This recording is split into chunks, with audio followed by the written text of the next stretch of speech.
Buenos días a todos, bienvenidos a esta nueva edición de los comités sectoriales de Benamérica. En esta oportunidad tenemos un especialista en economía para ver las incidencias que tiene la nueva ley de hidrocarburos sobre la economía nacional. Eh, el, Nuestro especialista, perdonen que lo voy a poner, es el profesor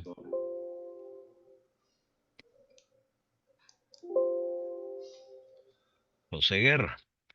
José Guerra es profesor, es economista de la Universidad Central, es profesor de la Universidad Central de Venezuela, Master of Science en la University of Illinois, ex gerente de estudios económicos del Banco Central de Venezuela y participó como diputado en la Asamblea Nacional en el 2014.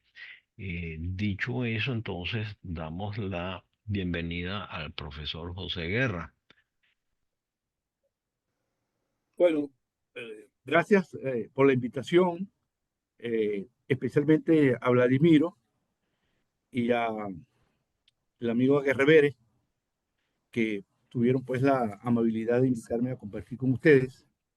Eh, yo tengo una sola lámina, yo creo que con esto puedo desenvolverme y explicar lo que yo pienso.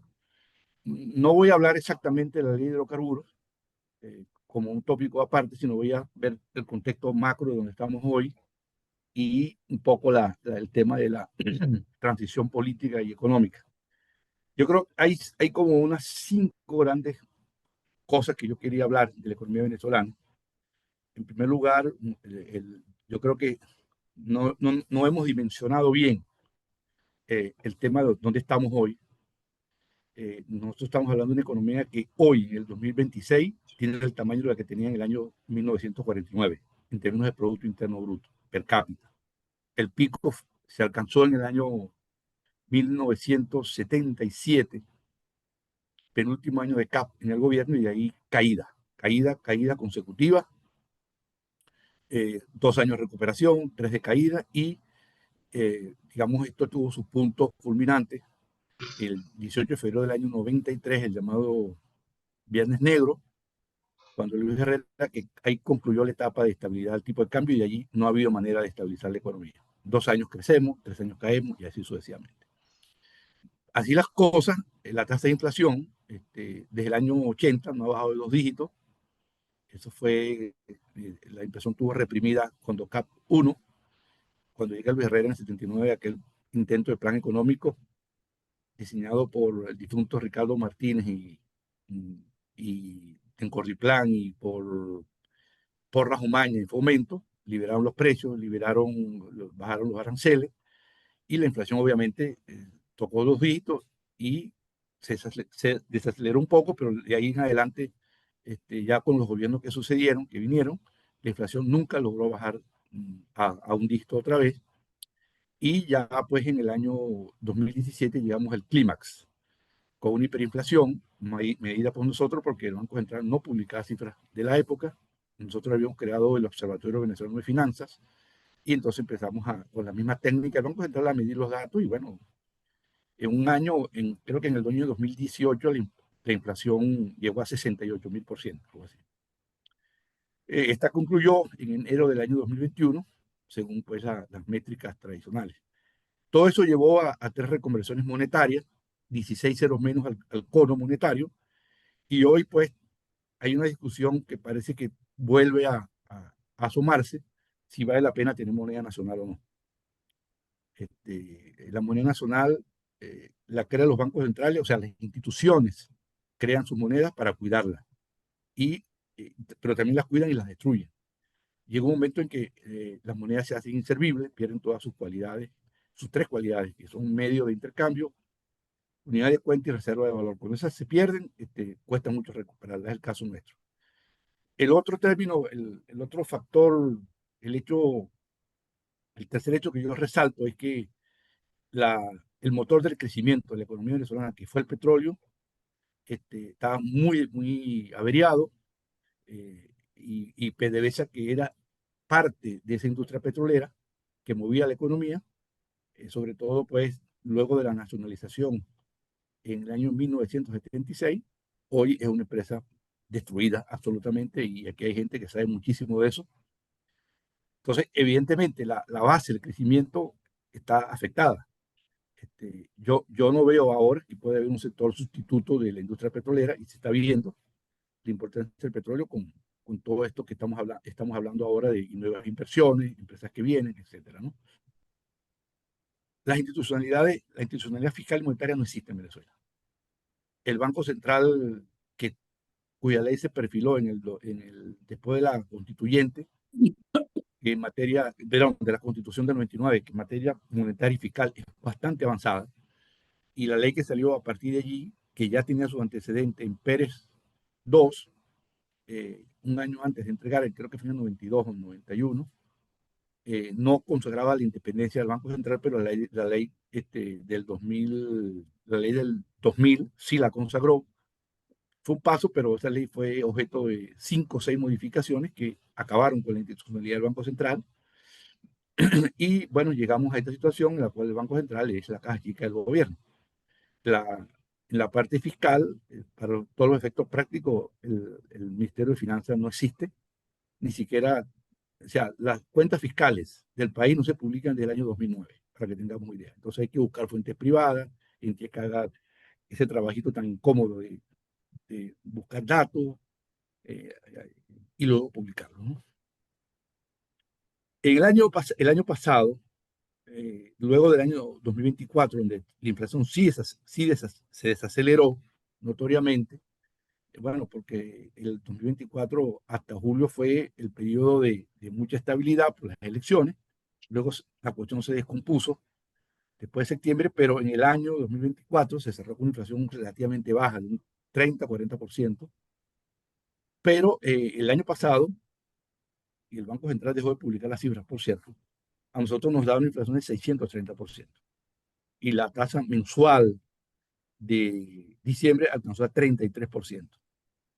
Yo dije que estábamos otra vez en el borde de una hiperinflación y si no hubiese ocurrido los hechos del 3 de enero, yo creo que íbamos para allá directo a una hiperinflación, me parece, porque estaba una economía desfinanciada, recurriendo a la impresión de dinero de manera agresiva por parte del Banco Central, con devaluaciones que todavía siguen a un ritmo de 1% mensual. Eso te monta en mil y pico, 1.200, 1.100, entre 1.100 y 1.200, depende de los días que tome, de devaluación que se transmite directamente a los precios. Porque en Venezuela está pasando algo que es interesante, que es que el efecto traspaso de la devaluación y la inflación no es uno, es mayor que uno.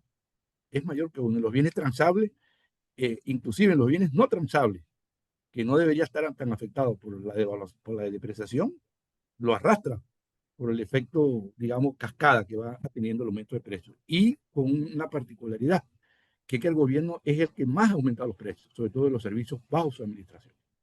Ese es el contexto. Ese es el contexto donde estamos antes del 3. ¿Cuáles opciones veo yo que se están perfilando en Venezuela? La opción A, que yo llamo la continuidad pactada, el acuerdo Trump-Delcy Rodríguez, que pudiese degenerar, y esperemos que no, en una especie de modelo vietnamita, como lo describió Javier Corrales en su entrevista hace 3 días en el País de Madrid, que le hizo Boris Muñoz.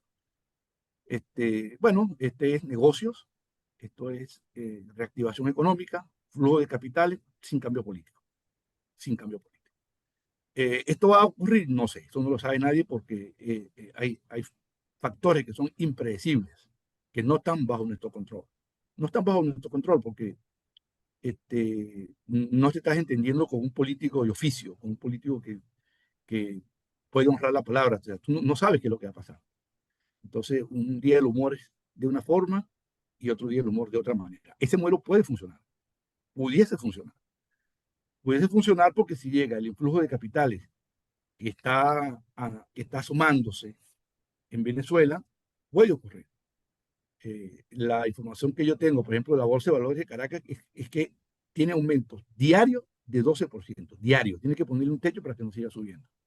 Son las mismas acciones, pero con un apetito de gente que está llegando a Venezuela, nacionales y extranjeros, compran, entran, realizan la ganancia, salen y ahí están, ¿no? Y bueno, todas las aerolíneas regresando, o casi todas, las empresas petroleras, algunas con reserva, pero otras buscando licencia, y eso es como lo primero en ese sector, digamos, tan sensible que es el sector energético. Entonces, esta opción A yo no la descarto y va a depender mucho de lo que hagamos nosotros, los que están en Venezuela y los que estamos afuera, para que esta opción no sea la opción. O sea, yo no jamás voy a estar contento y agradado con un modelo donde la economía crezca, donde la economía se dinamice, pero no haya libertades políticas. Jamás voy a estar. La otra opción es la transición hacia la democracia, donde cual, bueno, ya esto hay un debate si estamos en transición, no estamos en transición. Esto es como discutir el sexo de Los Ángeles, ¿no? Y están revisando las experiencias de Chile, la de España. Afortunadamente, los que tenemos ya alguna edad, vimos la de Chile. Yo era un adolescente prácticamente cuando estaba muriendo el generalísimo Francisco Franco y Babón, caudillo español por la gracia de Dios. Vimos la de Sudáfrica, pero no hemos estudiado la de Venezuela. En Venezuela hubo transición. La transición de Gómez a López fue una transición que tal vez por lo suave que se hizo no se estudió. No se estudió o no se ha querido estudiar porque nosotros siempre vemos más a lo que ocurrió en el exterior porque queremos aprender de ellos, pero no vemos lo que pasó en Venezuela. Y la del 23 de enero, que fue también una transición, esa sí fue un cambio abrupto porque fue un cambio del sistema. En el caso de la muerte de Gómez del 17 de diciembre del año 35, es otra cosa, porque fue un cambio dentro del sistema, con, los, con las modificaciones que hizo López. Pero, digamos, toda la institucionalidad o la poca que había fue la que hizo. Hay una anécdota que está ahí relatada magistralmente en el libro Gómez, el amo del poder, donde López viendo que ¿cómo llaman? Eustoquio Gómez era un peligro, empieza a moverse y manda a uno de sus oficiales a Cúcuta, donde estaba Peñalosa y los caudillos que habían liderizado las invasiones, y se encuentran con el padre Delfín Moncada en el Táchira. Entonces le cuentan al padre, al cura, lo que está pasando. Entonces dice, bueno, aquí estamos buscando, bueno, un cambio. ¿Y cómo hacemos ese cambio? Entonces el padre, con esa sabiduría de la iglesia que tiene 2025 años, en ese momento era 2000, ¿cuánto? 1935 años, le dice, bueno, con la constitución que hay, que no hay otra. ¿Y qué dice la constitución? Bueno, que en la ausencia del presidente se encarga el ministro de la defensa. El ministro de la defensa es Lázaro López Contreras. Entonces ese es el presidente. Y así fue. Bueno, con la llegada de Lázaro López Contreras, el año siguiente empiezan a llegar los exiliados, se le confiscan los bienes a Gómez, hay un cierto liberalismo económico, perdón, político. Y fíjense que cuando Rómulo llega, Rómulo, cuando en el 36 estaba en Chile, por cierto, vivió en la casa de Salvador Allende.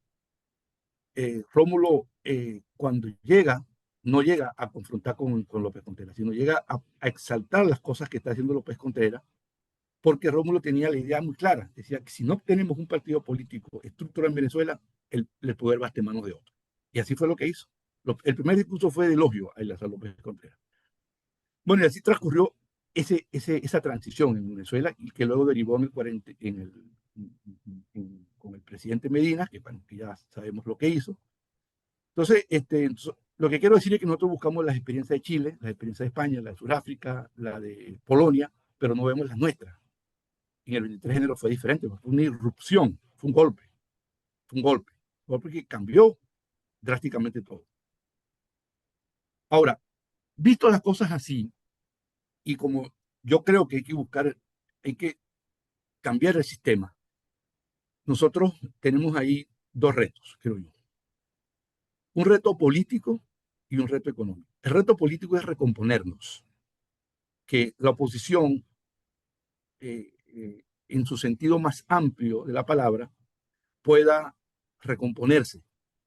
Puede recomponerse porque al final este, tenemos un objetivo, que es el cambio. O sea, jamás, jamás el sector donde yo estoy va a aceptar que Delcy Rodríguez sea la que complete el mandato de los 6 años que comenzó en el año con Maduro en el 2024, cuando se robó las elecciones. Eso no lo vamos a admitir hasta donde nosotros podamos. Eso nos une con otros sectores que también están planteando el mismo tema. Allí tal vez uno de los problemas es que, tenemos que cesar el fuego, amigos, tenemos que ir a una recomposición, y que esa recomposición lleve a una convivencia, que sea el primer paso para acuerdos posteriores. Y después, cuando esto se resuelva, bueno, ahí vamos a dirimir nuestras diferencias, nuestros puntos de vista, etc. En materia, eso es en materia política. Yo creo que hace falta un acercamiento. Sí, es que yo no entiendo si Trump está hablando con Delcy Rodríguez y le cae muy bien, y María Corina se lleva bien también con Trump, tal vez un poco menos, pero muy bien con Marcos Rubio y con otros oficiales. ¿Por qué nosotros no nos podemos poner de acuerdo en lo mínimo? En lo mínimo. Y dejar el tiroteo por redes y la descalificación, y que uno no puede decir nada porque lo crucifican, literalmente. Entonces, eso es lo primer paso. Ahora, entrando en la materia que nos ocupa, yo creo que si puedes poner la lámina, te lo agradezco, Leopoldo. Sí, Nosotros tenemos allí, nosotros no nos vamos a encontrar un jardín de rosas. Hay que tener mucho cuidado con esto, porque la situación, el gobierno va a tener, el nuevo gobierno va a tener unas demandas sociales que se van a expresar y le van a pedir a ese gobierno lo que no pudieron pedirle a Maduro ni lo que le están pidiendo a este. Le puedo contar como infidencia. Nosotros estamos proponiendo un ajuste salarial. Se le planteó a Jorge Rodríguez el ajuste salarial. Bueno, Jorge Rodríguez, el gobierno negado, dice que no tiene plata. Nosotros le vamos a demostrar que sí hay plata para hacer un ajuste salarial. Le vamos a demostrar que sí hay plata. Entonces, a ese gobierno nuevo en Venezuela le va a caer una demanda social extraordinaria que, si no la maneja bien, va a comprometer al gobierno. Y si el gobierno no está unificado en una política, sino que está dividido en fracciones de la oposición, va a ser difícil la gobernabilidad. Entonces, ¿cuáles son los retos para mí en ese evento de transición? La estabilidad política. Y para mí la estabilidad política pasa por domesticar al chavismo, porque va a ser una fuerza. El chavismo con Maduro sacó 30%, 30%. Yo creo que con Delcy se está recuperando, me parece. Algo. Si hay una elección. Pero tiene un piso. Mira tú, con Maduro sacó 30% o 27%, pues, pero es una cifra respetable. Una cifra respetable. La estabilidad política. La estabilidad política pasa por algunas acciones, digamos, concretas. En primer lugar, que los factores de oposición que van a llegar al gobierno estén de acuerdo, para empezar, en unas líneas generales.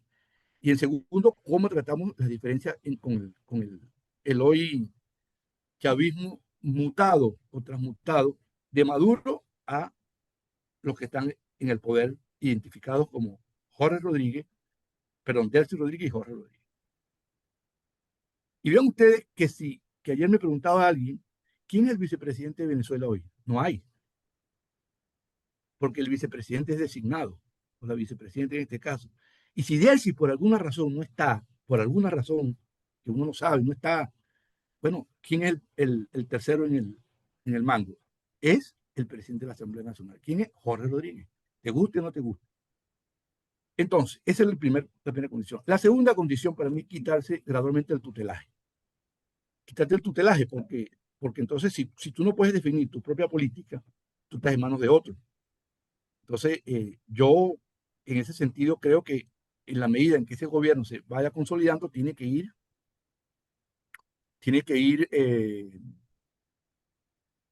teniendo una política de amistad, pero jamás ser un súbdito o jamás ser una especie de protectorado de un país extranjero, cualquiera que sea. Ahora, en materia económica y social, yo creo que no hay discusión que el problema que tenemos el primer problema es bajar la inflación. Ahora, ¿cómo la bajamos? Abruptamente, claro que se puede bajar abruptamente. Tú dolarizas la economía y la inflación va a bajar en cosa de 2, 3 meses a los niveles internacionales, 1%, 2%. Eso se puede hacer, es difícil. ¿Por qué? Porque para usted adoptar una dolarización de derecho, tiene que cambiar la constitución, pues la constitución habla de una moneda nacional. Entonces, le pueden buscar la vuelta y los abogados tal vez se la encuentren, pero no va a ser fácil. Y sostenidamente, yo le agregaría. Entonces, yo me voy por un enfoque más gradual porque quiero evitar que una reducción drástica de la inflación que trató de hacer mi ley lo lleve a tener que subir las tasas de interés a niveles estratosféricos, como lo hizo mi ley, con tasas de interés del 40% mensuales, que eso liquidó la actividad económica. Mi ley, con el apoyo de los Estados Unidos, con un ajuste fiscal brutal y la inflación, hoy en Argentina, hoy es 2,5% mensual. Para que usted vea lo difícil que es muchas veces erradicar estos procesos de inflación. Entonces, uno dice, bueno, es que con el problema fiscal resuelto, con las cuentas fiscales en orden, se garantiza. No es verdad. Se garantiza que baje, pero no que la baja sea sostenida y convergiendo a los niveles internacionales, que es lo que tú buscas. Ahí yo me voy más por el modelo que ha funcionado, ¿no? Ahí el caso del Perú, el caso de Brasil, cuando el presidente Cardoso diseñó el Plan Real. Por eso es que yo no estoy de acuerdo con la dolarización, porque te pone en una situación de extrema vulnerabilidad. Yo prefiero tener una moneda, y eso es otra discusión que hay, que si adoptamos otra moneda, cambiamos, o adoptamos el dólar. Yo tuve estos días un debate con Francisco Rodríguez y él es defensor de la dolarización. Dice que nosotros no tenemos instituciones para tener moneda, que eso está destruido y que esa moneda no va a ser creíble. Pero el Plan Real funcionó, el Plan Real sustituyó al cruzado, un nuevo crucero, cruzado real, por el Plan Reais, y ha funcionado desde el año 98. En Perú, después de varios intentos, con Julio Velarde a la cabeza del Banco Central, se ha estabilizado la economía. Muy bien, sigue siendo una economía bimonetaria, pero la inflación es bajísima, 1 o 2% al año, una economía que crece, el caso de Chile, etc. En materia de crecimiento económico, evidentemente que desde mi punto de vista, la actividad que va a motorizar la economía es la inversión privada petrolera. Nosotros tenemos un estudio por allí que acabamos de terminar, donde discutimos o cuantificamos cuánto es el efecto del aumento petrolero, de la producción petrolera, sobre la incidencia sobre la actividad económica. Y eso ha venido disminuyendo, acelera bastante. Y ha disminuido porque tú tienes los sectores que encadenaban con la industria del petróleo, están destruidos. Si usted ve la composición de la manufactura en Venezuela, el 80% es bebidas y alimentos y bebidas. Y lo correspondiente al sector metalmecánico y otras industrias es 3%, que eso era antes 15 o 16. Entonces, cuando tú vas a necesitar explorar el petróleo y empezar a taladrar, necesitas los tubos. ¿Qué más necesita? Cemento. ¿Qué más necesita? Cabilla para encofrar el pozo. ¿Qué más necesita? Químico. ¿Qué más necesita? Bombas. ¿Para qué? Para bombear. ¿Qué más necesitas? Collarines. ¿Qué más necesitas? Macollas para poner electricidad y también, obviamente, la energía eléctrica. Cuando lo vayas comprando, lo vas a comprar en el exterior. ¿Por qué? Porque Sidor no produce, porque ArcelorMittal, que tiene algunas plantas en Venezuela, no está en capacidad de proveer esos recursos.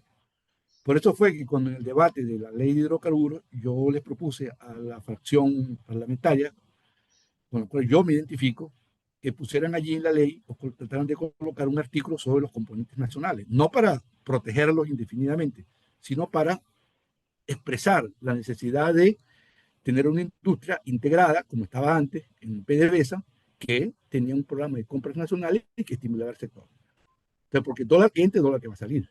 O sea, llegó Chevron, puso ahí $5,000, perdón, 5 millones de dólares o 20 millones de dólares, y 4 se van a ir en importación. Entonces el impacto interno es muy, muy bajo. Eh, Nosotros, en ese sentido, el trabajo que hemos hecho, tenemos ahí unos escenarios de cuánto sería el efecto de aumento de la producción. Allí los expertos creo que están girando en torno a unos 200.000, a unos 300.000 barriles de petróleo, este, eh, diarios adicionales. Nosotros tenemos información muy cercana de empresas que están produciendo, y el caso de Chevron pensamos que puede aportar entre 70.000 y 80.000 barriles diarios este año. Están perforando aceleradamente en Ticoporo, en el Zulia y en La Faja y en otros lugares, ¿no? Anzoátegui y Monagas. Y está entrando también probablemente Muriel Prom, y está, aquí está Rexol, y está Eni, o sea, en fin. Claro, para llegar a 300.000, con Quebrón aportando 70.000 barriles, hacen falta todavía 230 más. ¿Dónde están? Bueno, PDVSA yo no creo que pueda poner más barriles, pero se puede agregar barriles. En todo caso, con un aumento sobre la base de 1.000.000, de 1.000.008 que produciste el año pasado, 1.000.008. ¿Cómo saco yo ese 1.000.008? Yo promedio la fuente oficial con la fuente secundaria de la OPEP, porque no hay cifras locales, yo no le creo al gobierno.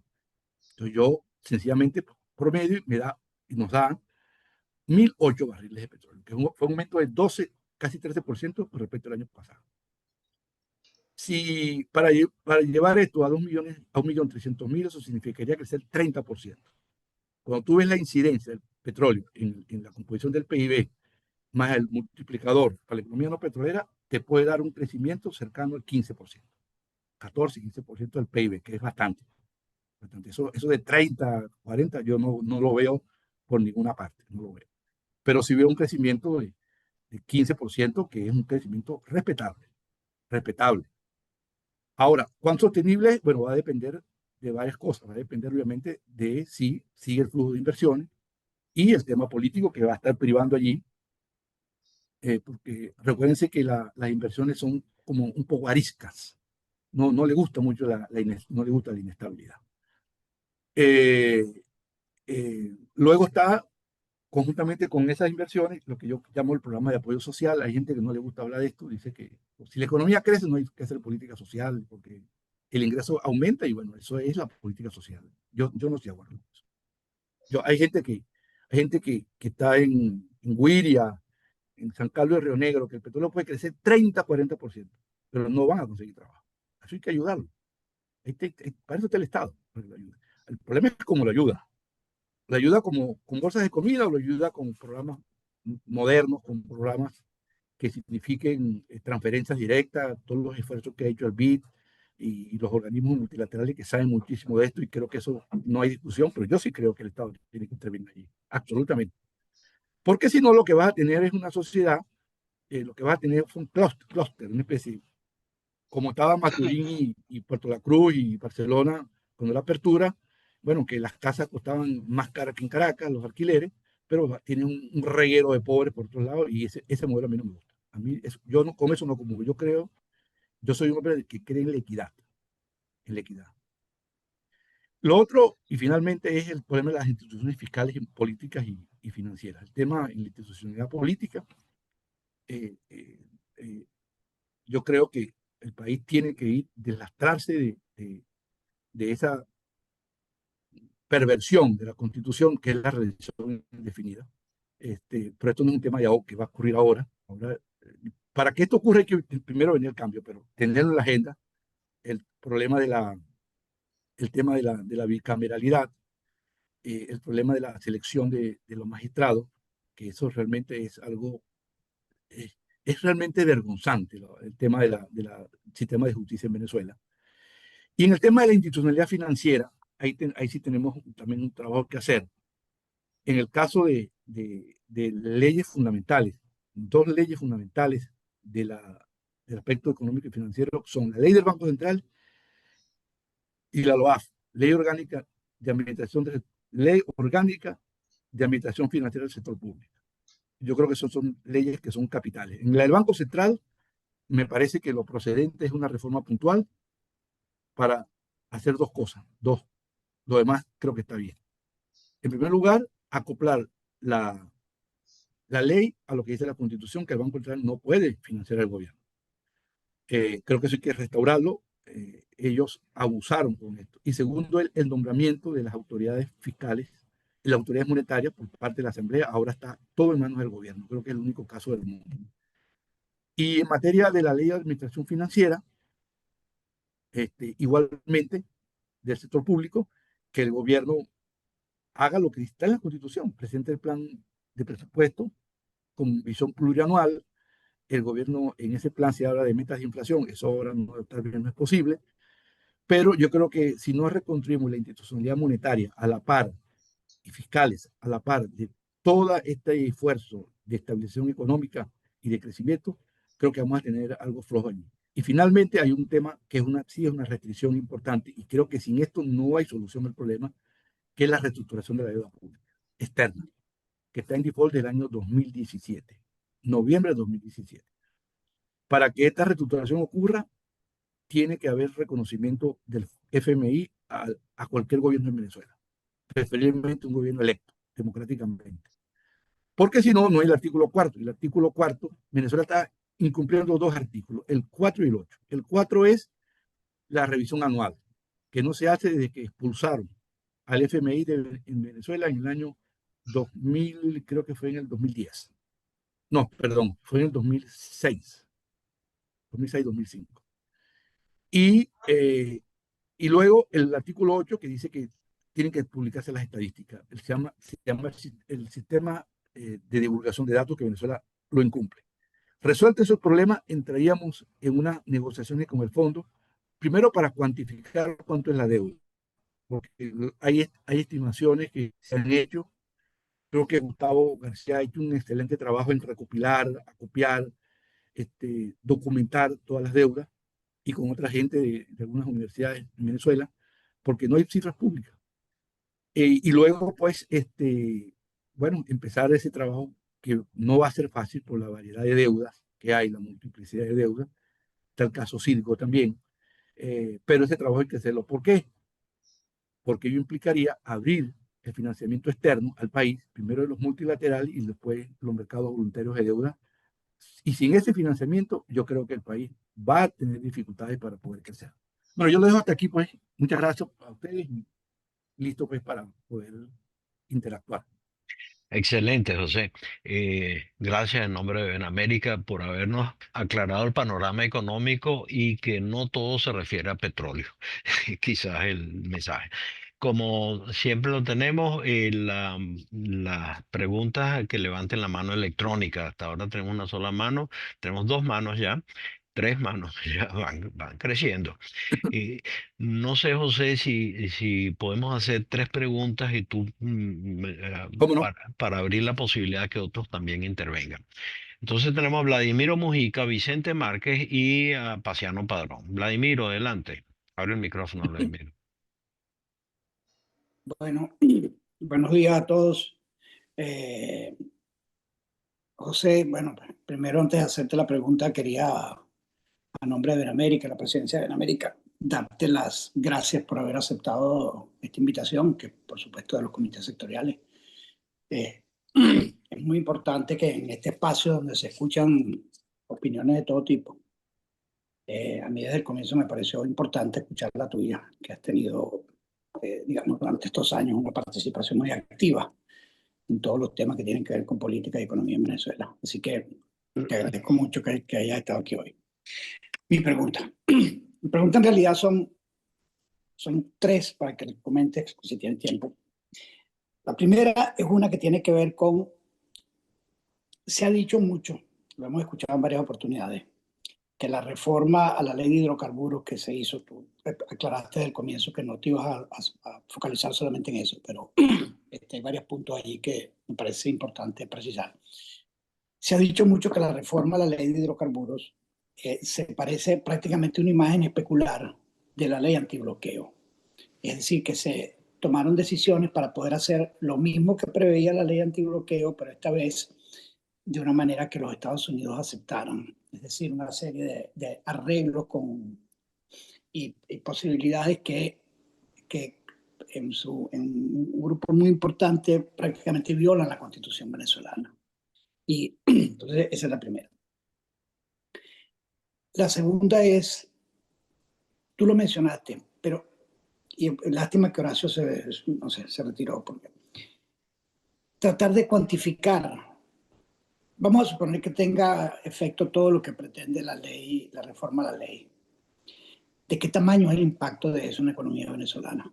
Porque Horacio me estuvo convenciendo de que el impacto no alcanzaba para que esta gente, el continuismo, pues, el continuismo tutelado, pudiera realmente transmitirle a la población una sensación de que las cosas están mejorando, porque eso sería es un elemento especialmente conflictivo, tóxico casi, en todo lo que tiene que ver con la transición. En la medida en que la percepción de la mejora de la situación en Venezuela aumenta, en esa misma medida aumenta la posibilidad de que esta gente encuentre formas para quedarse. Entonces, ese es un tema muy importante. Y el tercero, y con eso termino, hasta qué punto, igual aquí está Sari, la preguntaba también en parte para ella, hasta qué punto lo que se está proponiendo como participación del sector internacional, que era un eje de referencia muy importante en los planteamientos de María Corina, con el tema del hub energético y todo lo que tiene que ver con la nueva participación de los capitales internacionales en Venezuela, la inversión en el sector productivo, en el sector privado, hasta qué punto estas cosas que están en la reforma a la ley se pueden presentar como que tienen algún parecido con lo que está propuesto en Tierra de Gracia y con lo que estaba propuesto en toda la armazón que han estado poniendo juntos Calderón Berti y Juan Fernández y otra gente, y por supuesto Sari también, que está en el equipo de Economía de Tierra de Gracia. Esas son mis tres cortas y breves preguntas. Yo quisiera, Gonzalo, yo quisiera, como la de Vladimiro involucra Tiene tres, ya tres. y Dale. tres, sí, exactamente. Yo no quiero multiplicar 3 por 3 porque me hace 9. Ese es el problema, ese es el problema de estar con Sí, economista. sí, así es. Bueno, fíjate, la primera versión de la ley era una ley que era inaceptable porque, digamos, mejor dicho, ya la reforma en sí, la primera que se planteó, la primera versión de la ley y la exposición de motivos que la acompañó, que es lo que se discute en la primera sesión. En la primera sesión de la Asamblea se discute el título de la ley y la exposición de motivos. Y luego, en la segunda sesión, artículo por artículo, y es que se aprueba o imprueba. Esa primera ley, yo hice un documento que lo mandé a la Comisión de Energía y Petróleo. No sé si lo leyeron, pero yo lo envié. Yo le envié y una consulta pública, hicieron un circo allí y yo envié mi documento. Ese documento era un avance, esa ley era un avance con respecto a lo que tenemos como ley vigente, o que teníamos como ley vigente. Esa ley establecía la forma de participar del sector privado en tres: asociados con PDVSA, ellos mismos y en asociaciones con la ley antibloqueo. Yo dije que esa ley antibloqueo era inaceptable, es inconstitucional para mí y que no se podía aceptar eso. Pero la ley, por ejemplo, rebajaba la regalía del 30 a un rango entre 10 y 20 para hacerla competitiva. Bajaba el impuesto de extracción de 33% a 20%, entre otros aspectos. Esta ley que se aprobó, yo entiendo que me le metieron manos del exterior y le hicieron aún más liberal. Y bueno, y el arbitraje internacional. Le hicieron más liberal. Las regalías en algunos campos las ponen en cero y le quitan a las empresas las cargas parafiscales. ¿Cuáles son las cargas parafiscales? Que las empresas tienen que colaborar, contribuir con ley antidroga, ley de ciencia y tecnología, ley de radiodifusión, ley de los paralíticos inválidos y minusválidos de Venezuela, o sea, para poner un caso. O sea, hay un conjunto de cargas parafiscales que cuando tú sumas todos esos impuestos y, cargas parafiscales te da una voracidad fiscal extraordinaria. Todo eso lo eliminaron. ¿Y qué dejaron? Dejaron el arbitraje internacional. Yo no estoy de acuerdo con el arbitraje internacional. No estoy de acuerdo. No estoy de acuerdo porque un país que se respeta a sí mismo tiene que hacer valer sus leyes. Lo que pasa es que estamos en Venezuela y el sistema judicial está destruido. Entonces nadie va a poner un dinero para que la disputa con un contrato tan complejo como los contratos petroleros lo decían los magistrados que hoy tenemos. Porque la verdad es que el arbitraje internacional entiendo que se introdujo con la apertura petrolera. Pero Venezuela tuvo contratos petroleros desde el año 20. Primera ley de hidrocarburos es de 1920, la primera ley. Y antes habían la ley de minas en 1908 y después la ley de la reforma del 43. Y todos los contratos, la nacionalización, todos los contratos se arbitraban en Venezuela porque, bueno, era un sistema judicial más o menos independiente. Mira, en el año 1964, 63, 62, 63, el gobierno de Rómulo Betancourt le impuso una multa a la Menegrand Oil Company, que era la compañía de la Gulf, del señor Melo. Y la Menegrand apeló la decisión ante el tribunal, ante la Corte Suprema de Justicia, y la ganó. ¿Y qué hizo el gobierno de Betancourt?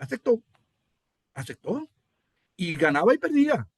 La ley de reversión de Caldera, o sea, imagínate todo la bomba atómica que le disparó al Congreso en los años 70 cuando Caldera a las compañías petroleras. O sea, propuesto por Arturito Hernández Grisanti, paisano de nosotros, por cierto, de la misma calle mía, por cierto.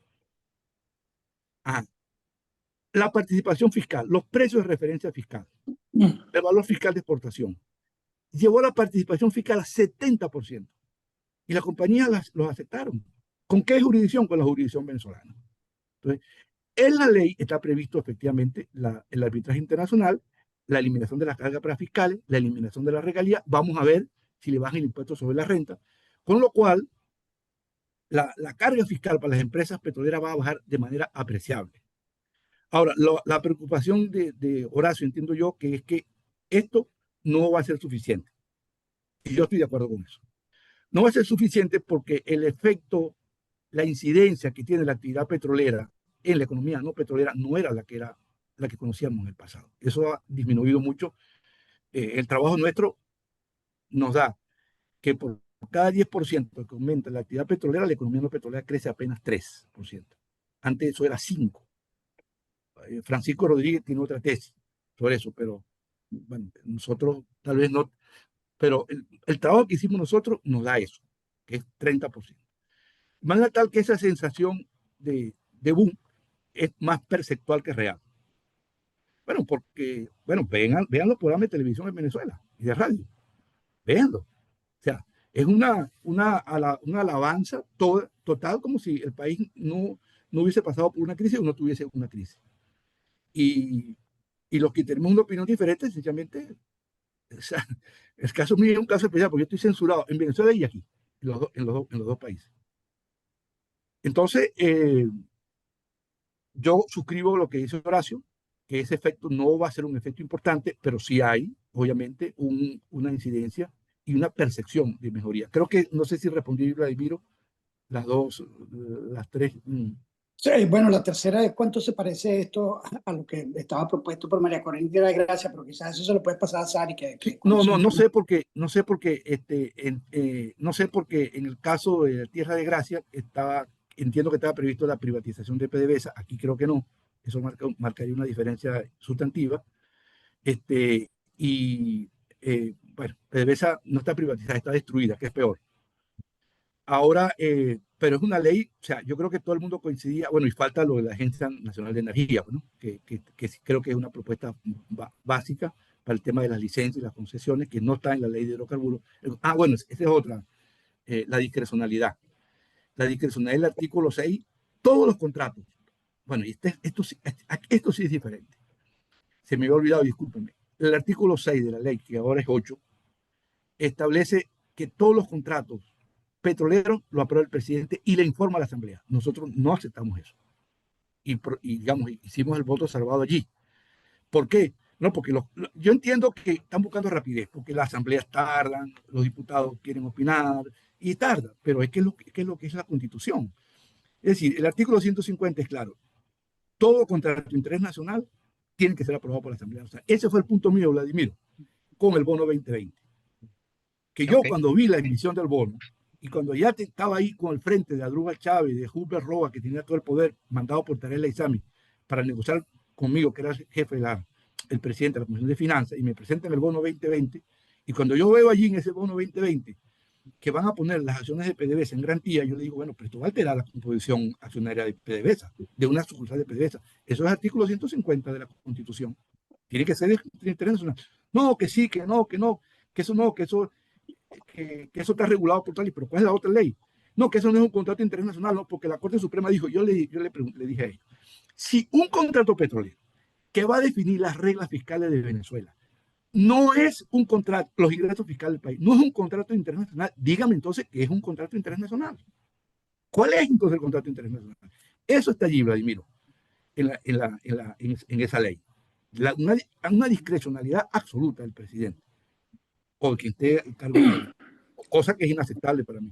Ahora, ¿cuánto se parece? No lo sé, porque no sé si en el programa Tierra de Gracia había una ley, probablemente, pero sí había unos enunciados, que era el hub de América Latina, la privatización de PDVSA, aumentar la producción de manera importante, apalancada en inversión extranjera, pero esta ley es, desde mi punto de vista, mucho más liberal que la ley del 2021 que hizo Chávez con la con habilitante, con la ley habilitante.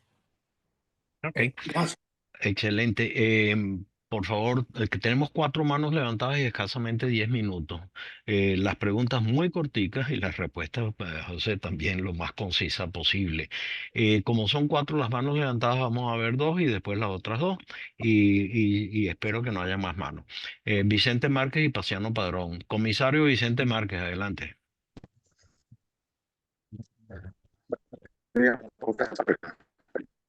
Voy a hacer una pregunta sobre opinión personal con respecto al pecado. Y permítame citar pues al diputado José Guerra por la excelencia que ha hecho en materia económica. Yo quiero solamente opinar sobre lo que dijo del piso de política que tenía supuestamente Maduro en elecciones y que el aumento que podía tener y se te puede estar incrementando ahora con las actividades que viene realizando Dersi bajo el mandato de la presidencia. ¿A qué se refiere cuando se refiere a la unidad de la oposición, se refiere a la unidad de los partidos políticos y no se refiere a la oposición, a la unidad del pueblo? Yo creo que cuando María Corina Machado se lanzó como candidata o que tuvo en campaña y pudo cristalizar pues, la victoria de Edmundo González Urrutia, no contaba con los partidos políticos tradicionales, pues todos se fueron, la dejaron sola y sin embargo el pueblo la apoyó. Yo creo que la unidad del pueblo está consolidada y eso se va a demostrar si se llega a producirse en unas próximas elecciones. Yo creo que esa plataforma de la que habla el diputado José Guerra pudo haberse realizado, cristalizado en ese momento fue cuando el poder de Maduro estaba sobre toda la población, con el CNE a su favor, la falta de depuración de las redes, cuando votaron militares, votaron presos, votaron muertos, personas obligadas y chantajeadas. Yo creo que hasta ahí llegó eso, con unas elecciones verdaderamente transparentes, unas elecciones limpias, con la participación de todos los emigrantes que se encuentran fuera del país. Yo calculo, me voy a permitir pronosticar que María Corina Machado, que goza aún del apoyo popular de Venezuela y de afuera, debe estar en un 90% mínimo. Yo creo que los otros 10 lo Concreta la podemos pregunta, distribuir en el Vicente. resto de los participantes. Concreta la pregunta. Solamente eso, no, iba a dar mi opinión sobre eso solamente a él, para que no era una pregunta, como lo dije lo mencioné Gracias. primeramente, sino Gracias, como Vicente. parte. Paciano Padrón, adelante. Gracias, Gonzalo. Gracias, José, por venir y felicitaciones por tu exposición muy, muy clara y convincente. Entre, por supuesto, los dos panoramas que tenemos planteados de negocios sin cambio político o transición vía democrática, estamos junto contigo. Yo creo que habla absolutamente todos los que estamos en la audiencia de rechazar la primera opción, sin conocer todavía exactamente cuál es el peso real que Trump pone a este negocio por encima de lo de la democracia.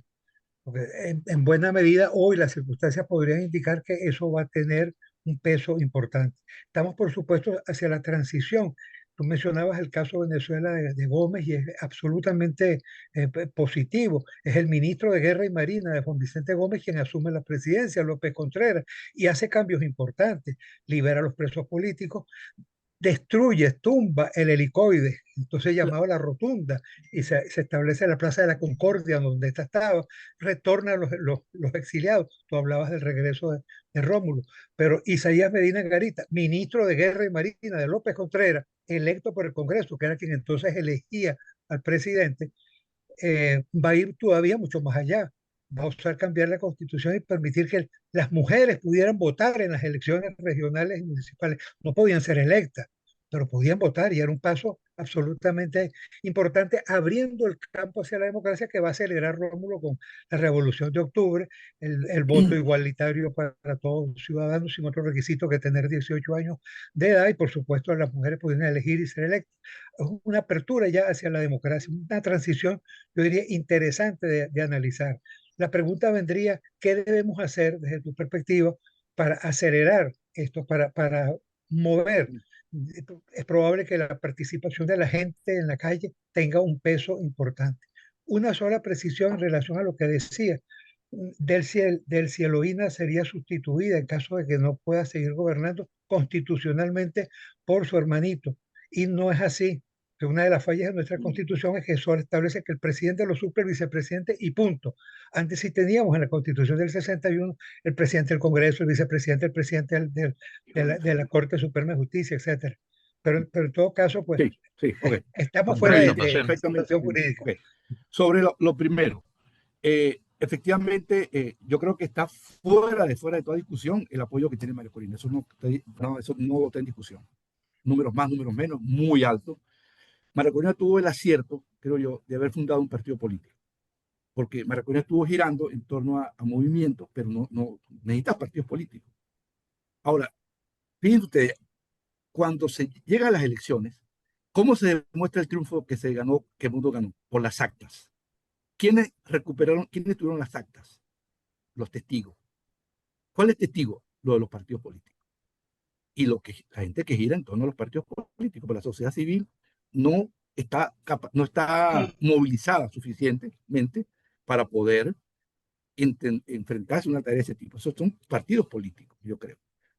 Y la unidad, sí, es una unidad que va más allá de los partidos políticos, pero los partidos políticos son fundamentales porque en una democracia sin partidos políticos, ¿qué es? Una democracia sin partidos políticos, una democracia en manos de sectores económicos, que son los que deciden, porque esos son los grupos más organizados. Entonces, sí hace falta los partidos políticos, sí hace falta. Y yo creo que en cualquier ecuación de cambio en Venezuela tiene que estar María Corina. Eso para mí no tiene discusión, no tiene discusión. Y tienen que estar también otros elementos que están en Venezuela y creo que con las diferencias que las hay, yo creo que hay que buscar hasta dónde llegamos en un acuerdo mínimo, porque hay un sector que está en Venezuela que no quiere cambio. Yo creo que está claro para nosotros. Cuando tú oyes hablando a Bernabé Gutiérrez, oyes hablando a Timoteo Zambrano, ellos hablan que no hay que hacer nada, que lo que hay que hacer es un plan para 20, 30 años, pero que se quede Delcy Rodríguez, que complete el mandato. Y eso no es aceptable porque Delcy no fue electa.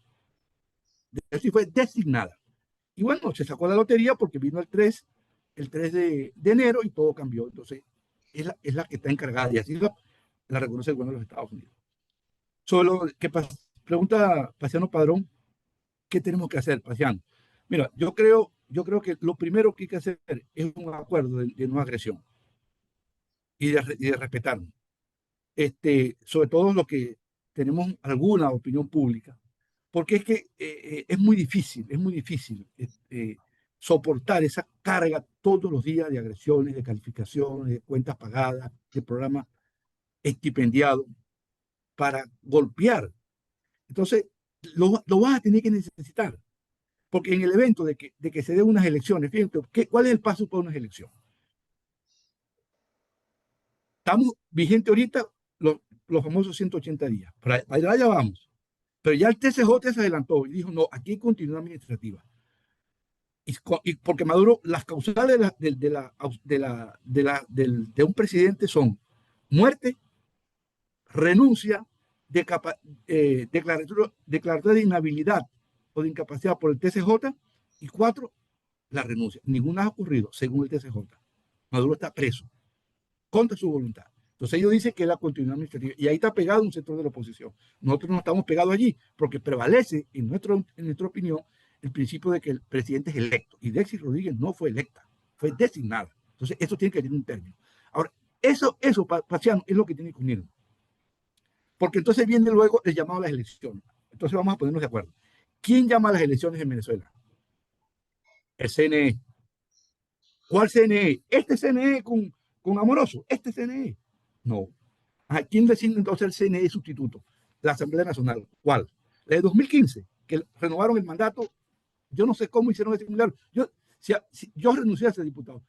Pero según ellos, yo soy diputado. Y ni siquiera yo no sabía, bajo ese esquema, que le iban a renovar. No sé para qué la renovaron. Eso tiene que ser un acuerdo político. Eso va a tardar. Entonces, nombrar un CNE donde el chavismo va a tener una participación, depurar el registro de electores, incorporar a los venezolanos que están en el exterior para que voten. ¿Cómo se registran los venezolanos que están en el exterior? En los consulados. ¿En cuáles consulados? Están cerrados. Tienen que abrir los consulados.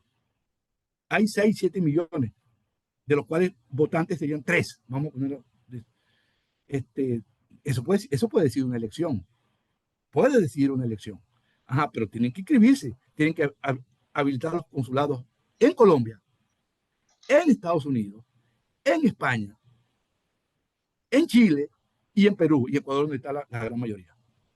Entonces eso tarda, eso va a tardar un tiempo. Entonces, Paciano, pregunta, un acuerdo de convivencia entre los dos sectores con un objetivo claro e ir armando todas las etapas que nos lleven a ese proceso de electoral que yo creo que tiene que hacer sin inhabilitados y con vigencia de los partidos políticos, que es donde la gente va a votar con una tarjeta.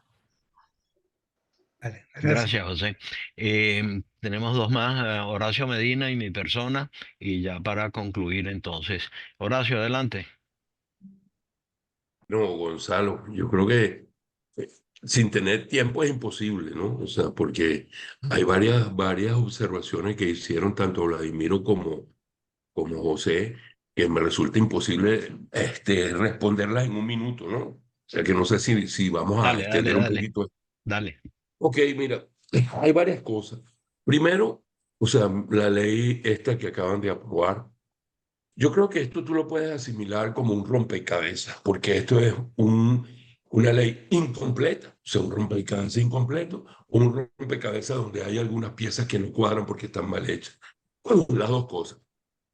Esta es una ley, creo que José lo mencionó en una de sus respuestas, extremadamente discrecional, y eso no funciona desde el punto de vista de lo económico, no funciona. Yo creo que Donald Trump, en su principio, cuando reunió a todas las empresas petroleras, mi modo de ver las cosas, su mensaje era que lo económico va a determinar lo político. Y yo creo que no fue así, porque las grandes empresas le dijeron, espérate un momentico, lo político va a determinar lo económico. Y ese es un trance que va en el camino y de allí sale con una urgencia inusitada, nunca antes vista, de las leyes de Gumersindo Torres en los años 20, que aprobaron una ley orgánica o una reforma de una ley orgánica en una semana. O sea, No, perdón, Horacio, 2 días. sí, pero 2 días. exacto. Entre que presentaron la primera, es increíble eso, ¿no? Y cuando uno comienza a leerla, uno va dándose cuenta. Y aprovecho para decir lo siguiente. Yo, por supuesto que creo que no es suficiente. Por supuesto que creo que con esa ley no vamos para ningún lado como nosotros conseguimos el país. Como ellos lo conciben o lo pueden concebir, un poco, yo estoy en la línea que José expresaba del artículo de opinión en el país. Nosotros podemos ir avanzando hacia a un Vietnam, peor aún, a quizá un país como Libia. Libia llegó a producir 3 millones de barriles. Nunca ha regresado a ese punto. 1,5 millones, 1,8 millones, 1,6 millones, y sin embargo, Libia no se ha compuesto, porque con eso es suficiente para mantener el estado de deterioro paupérrimo de inequidad. Y estos tipos pueden hacer lo mismo. Entonces, me preocupa tremendamente, porque si en este año nosotros nos damos pasos firmes y hacia adelante, ese riesgo está allí, muy, muy importante. ¿Por qué? Digo, el impacto, y lo que le decía a Vladimiro, el impacto de la ley no va a ser un impacto, me perdona José, que a lo mejor me meto en donde no es, no va a tener un impacto en lo macroeconómico, pero sí va a tener un impacto en las economías regionales, en la economía de la costa oriental del lago, de -5 a que lleguen a 0 es buenísimo. Igual pasa en la mesa de Guanipa, todo lo que es el Tigre, Oritupano, Anaco, por supuesto que lo van a tener, porque allí van a estar concentradas las operaciones de las compañías que están en el país y que esta ley básicamente les permite interactuar. No va a venir BP, no va a venir Shell, no va a venir Conoco, no va a ir Exxon con esta ley y este Estado que existe en el país de institucionalidad destruida. Pero las que están allá sí les sirve y van a actuar. Halliburton, Schlumberger, Weatherford, Baker, van a actuar como compañías de servicios y lo van a ver en las economías regionales, porque van a activar taladro, 3 turnos por cada taladro, son 24 trabajadores, más el que conduce, más el que mueve los taladros, más el que lleva el transporte, más el que hace la comida. En fin, va a haber económicamente en la región, se va a notar. Y eso es importante considerarlo. Eso no resuelve el problema desde nuestro punto de vista. Olvídense de eso. Eso no tiene sentido. Pero sí creo que tiene ese impacto y eso sumado a otras cosas, porque entonces cuando regrese al país los 500 millones, 300 millones, que no me queda claro cómo va a venir a través del fondo de Qatar y todas estas cosas, y que van a venir ¿cómo se dice? Con ya equipo. Estos millones se van a invertir en salud, esto en esto. No sé cómo va a ser, pero va a haber una mejoría que se va a percibir. Y en el fondo estamos igual. Y eso es muy peligroso. Yo comparto lo que dijo en ese sentido José. Ahora bien, yo creo que hay que ver las cosas con mucho cuidado. La información que yo tengo, no porque yo la estoy pidiendo, sino porque he estado en contacto con muchos lobistas en Washington, José conoce a algunos de ellos, es que hay una intencionalidad de hacer elecciones en diciembre. Y yo sé, comparto lo que dijo también José, es las complicaciones, pero creo que la política es el arte de lo posible. Y si políticamente hay una congruencia en ir en ese sentido y acatar eso, lo van a hacer. ¿Eso ya existe? No lo sé, no lo creo, no estoy seguro, pero podría llegar a ser. De todas maneras, yo pienso que hay que hacerle un seguimiento muy cercano a esto. La ley de hidrocarburos, esta reforma es un rompecabezas incompleto, mal cortado, las piezas no cuadran, la altísima discrecionalidad, es cierto, hay una liberación desde el punto de vista de lo económico, el government take lo han bajado, la regalía por este lado, por otro lado, pero hay una confusión total. Todo aparece siempre en la figura de la discreción. Entonces, yo creo que estamos en un punto donde hay que hacer un seguimiento de día a día. Ah, veo, veo, y creo que la gente lo va a empezar a percibir alguna mejoría, porque cuando tú estás en un submundo y llegas al mundo, aunque sea paupérrimo, te sientes mejor. Y eso creo que es lo que más me preocupa de todo este camino que tenemos que adelantar. Te Yo te llevaste cinco preguntaría, José, minutos. yo te diría, José, ¿qué crees tú con relación, de verdad, bajo este esquema? Suponte que hasta fin de año vamos a estar en esto. ¿Cómo ves tú la evolución o la involución del asunto inflacionario? Eso es lo que yo quería preguntarte. Gracias, Horacio. Me toca a mí entonces la última pregunta, José. Entonces, un wrap-up y una despedida. Mi pregunta es sobre el tutelaje, en donde le hemos dado ya bastantes vueltas en todas estas preguntas, pero yo tengo un enfoque distinto que me gustaría conocerlo. Primero, cómo suspender o cómo acabar con el tutelaje y cuándo, sobre todo el cuándo. El cómo es la segunda pregunta. Para el cómo de suspender el tutelaje, nosotros tenemos, los venezolanos, tenemos un poder ejecutivo que ya está elegido, un poder judicial que ya fue nombrado por una asamblea que fue formalmente elegida y reconocida, asamblea del 2016-2015 elegida, en la cual tú formas parte. Y la otra parte entonces sería ese poder legislativo, que es el único que falta darle su formalidad. se ha renovado automáticamente. ¿Cómo ves tú esa autorrenovación? Porque el tutelaje, el camino a acabarlo es con la elección. ¿Y quién hace la elección? Un poder electoral. ¿Quién nombra ese poder electoral? El poder de la Asamblea Nacional, o sea, la Asamblea del 2015 y no la Asamblea de Jorge, que está tutelada también y eso va a ser un arroz con mango. Entonces, la Asamblea del 2015 es la que puede nombrar, así como nombró un poder judicial, nombrar a un poder, electoral. Bueno, voy a responder primero lo de Horacio. Bueno, yo suscribo eso, porque esto es una ley, esto es la palabra, un rompecabezas. Pero la pregunta que Horacio me hace es, bueno, y eso que no van a llegar las compañías grandes. Yo creo que ya las compañías grandes habló ExxonMobil y habló Conoco, ¿no?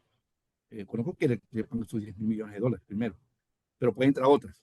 Y de poco a poco van a ir subiendo. Y eso es cierto, pues ahí va a haber sitios donde está concentrado ese supuesto bienestar.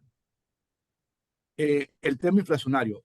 Bueno, para ver el tema inflacionario hay que ver cómo está evolucionando el tipo de cambio. El gobierno decidió seguir devaluando. Entonces, el ajuste del tipo de cambio en el mes de enero fue 23%. Eso son casi 23% de inflación. Nosotros debemos tener la cifra mañana o pasado y basta por ahí. Ahora, una inflación de 23, 22%, 20% mensual es una cifra que te lleva a 600 al año o más.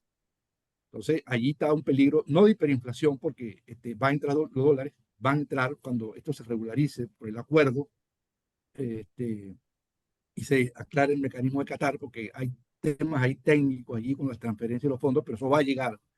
Evidentemente, la economía va a sentir un alivio porque el Banco Central va a tener que estabilizar un poco la tasa de cambio.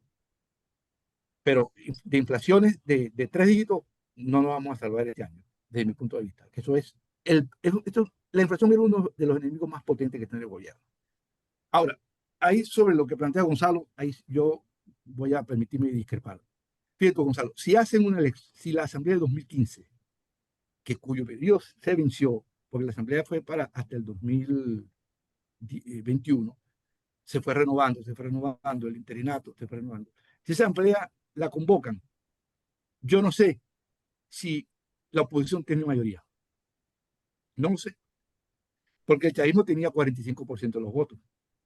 Y con los que no estamos de acuerdo con que la Asamblea siga, con los diputados nuestros que se han muerto, que no tienen sustituto, y si la convocan, yo no estoy seguro que ahí se pueda aprobar algo que tenga reconocimiento. Pues, o sea, porque entonces tú entras entras en una trampa que no te puedes salir de ella. ¿Quién llamó a las elecciones del año 2024 que ganó el Mundo González? La Asamblea Nacional que electa en el 2021, que a su vez venía de la 2018, que nosotros no participamos en ella, boicoteamos, etc. Pero fue la que convocó. Entonces, si te metes allí en los poderes que fueron nombrados, un Tribunal Supremo en el exilio, que no existe, en fin, un procurador que ya no es, una fiscal que renunció, es decir, no tiene la institucionalidad, la institucionalidad tiene que construirla de dentro con acuerdos políticos, y ahí la necesidad de que nos unifiquemos primero en el propósito, y para mí el propósito es muy claro, yo lo voy a decir siempre, es, es hacer unas elecciones democráticas, competitivas, inclusivas, en el menor tiempo que sea posible y factible. Posible porque hay temas políticos que tienen que resolverse, ¿verdad? Y factible porque tú tienes que depurar el registro, ya lo que hablamos, depurar el registro, nombre CNE, las juntas nacionales, la parte técnica de adentro del CNE para el procesamiento de información, todo ese tipo de detalles que son los que hacen que la elección pueda ser una elección confiable y una elección creíble. Entonces, y para el tutelaje, no hay mejor antídoto que el tutelaje que tener fuerza interna. Si tú no tienes fuerza interna, vas a ser tutelado. Pues no tienes cómo negociar. Ahora, si tú tienes una fuerza interna instalada, con objetivos claros, y que ponga las cartas sobre la mesa, entonces el tutelaje puede tratar de seguir, pero tú tienes una fuerza interna. Porque también es que hay tutelaje y la otra cosa es que tú te dejes tutelar. Y eso sí es un verdadero problema. Entonces yo creo que primero la unificación interna en torno a un objetivo que son elecciones libres, competitivas, para elegir al presidente. Y luego otra cadena de eventos que van a llevar a la Asamblea Nacional y a los poderes. Ahora, yo no sé, con eso termino, cuán factible es hacerlo todo de un solo golpe, en una sola jugada. Es decir, asamblea, presidente, gobernaciones, alcaldía. Pensémoslo bien, porque una elección general no se va a armar en 6 meses, va a tardar mucho más. Entonces, hay que ver bien, hay que pensar las cosas bien, y tal vez uno puede decir un poquito más de paciencia, y decir, "No, pero ¿qué más paciencia podemos esperar?". Sí, nos hace falta un poquito más de paciencia, porque cuando veíamos que teníamos al chavismo ya contra la pared, entonces pensamos que el chavismo era inexistente y siempre nos salió mal. Nos salió mal en el 2014 y nos salió mal en el 2016, cuando llegamos a la asamblea y le dimos 6 meses. En 6 meses todo está resuelto. Entonces empezamos a sacar los retratos de Chávez, porque ya Chávez estaba muerto. Y nos pasó lo que ya ustedes conocen. Entonces, de manera tal que yo fijaría el objetivo, buscaría las alianzas necesarias y sobre todo la construcción de fuerzas internas que hagan posible que este cambio se dé. Excelente, profesor José Guerra. Estamos muy agradecidos por aclararnos mucho de las dudas que están sobre la mesa en este instante y bueno, tenemos que seguir luchando. En Así es. Benamérica, pues seguiremos con estos trabajos. No sé si tiene alguna palabra de despedida. Bueno, agradecerle a todos Y, ustedes. perdón, Gonzalo, y después de José me da un segundo para decir una cosa. Adelante, Pero, Vladimiro, presidente de Benamérica. bueno, no, lo que quería decir es que parece evidente. Primero, gracias, José, por supuesto. Gracias a todos los asistentes. Y parece evidente que este debate que se abrió hoy no ha culminado ni afuera ni adentro. Aquí aparecieron, a José lo invitamos a acabar la ley de petróleo y habló de todo el escenario político en Venezuela, lo cual está perfecto.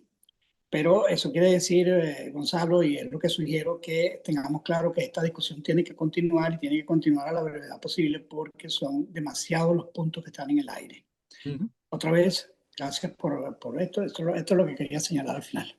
Gracias, Vladimiro. Adelante. José. Bueno, muchas gracias a todos aquí, caras muy conocidas, gente muy, muy amiga de muchísimos años, que nos une todo y nos separan pocas cosas. Y yo creo que esos son los puntos que, digamos, que yo me llevo como positivo. Preguntas todas muy pertinentes. Y finalizo con esto. No sé si ven mi libro acá. ¿Lo están viendo el libro? Sí. Ajá.